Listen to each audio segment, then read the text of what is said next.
Je me vois pas faire des disques qui font que s'écouter chez soi, quoi. Je pense que c'est important qu'on se retrouve tout autour de ça, autour de la culture, de la musique, de transpirer, boire des bières. Voilà. Ça, c'est important.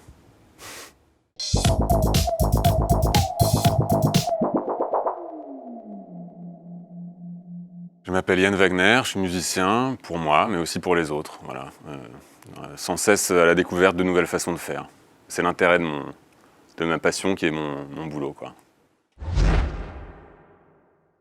Je compose tous les jours, du matin au soir. J'ai presque un rythme de fonctionnaire en fait. J'amène les enfants à l'école, je travaille, je vais au studio, je travaille jusqu'à 17h30. Je vais chercher les enfants à l'école et c'est terminé. Je suis tombé dans la musique un soir au Bataclan, à la fin des années 90, pour l'anniversaire de mes 14 ans, au concert des Chemical Brothers, quoi. C'était un cadeau de ma maman, voilà. Et c'est ce qui m'a retourné, c'était un choc. J'avais jamais pensé à la musique avant et là, vraiment, j'ai décidé d'en faire ma vie, vraiment ce jour-là. Donc merci maman. J'aime beaucoup essayer de m'approprier le travail des autres.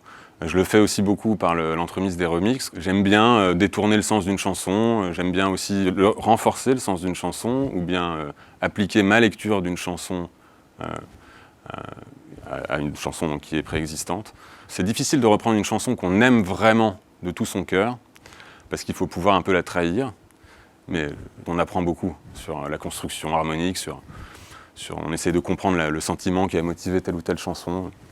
Donc c'est vraiment très important. Mais voilà, je rapprocherai un peu la reprise du remix, quoi. Je pense que c'est un peu deux choses qui sont conjointes, quoi, deux exercices assez conjoints.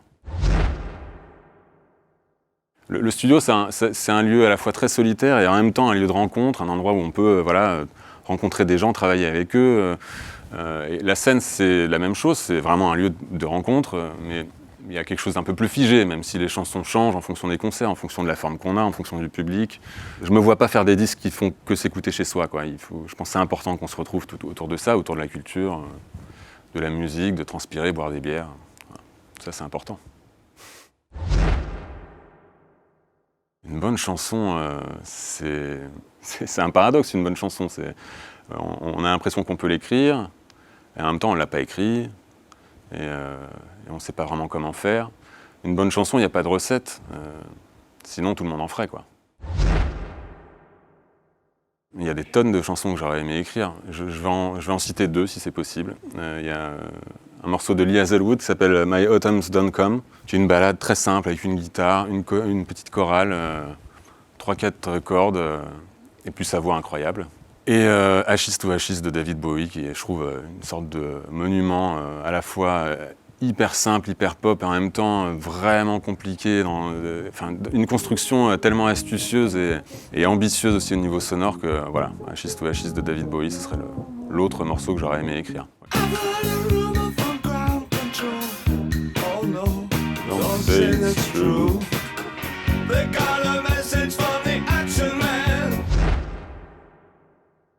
Se renouveler, c'est important. Parce que sinon on s'ennuie, quoi. Et faire de la musique, ça doit pas être quelque chose de routinier, quoi. Il faut essayer de dessiner une carte de plus en plus grande au fur et à mesure des années. Il faut vraiment essayer de baliser de plus en plus de chemins, quoi.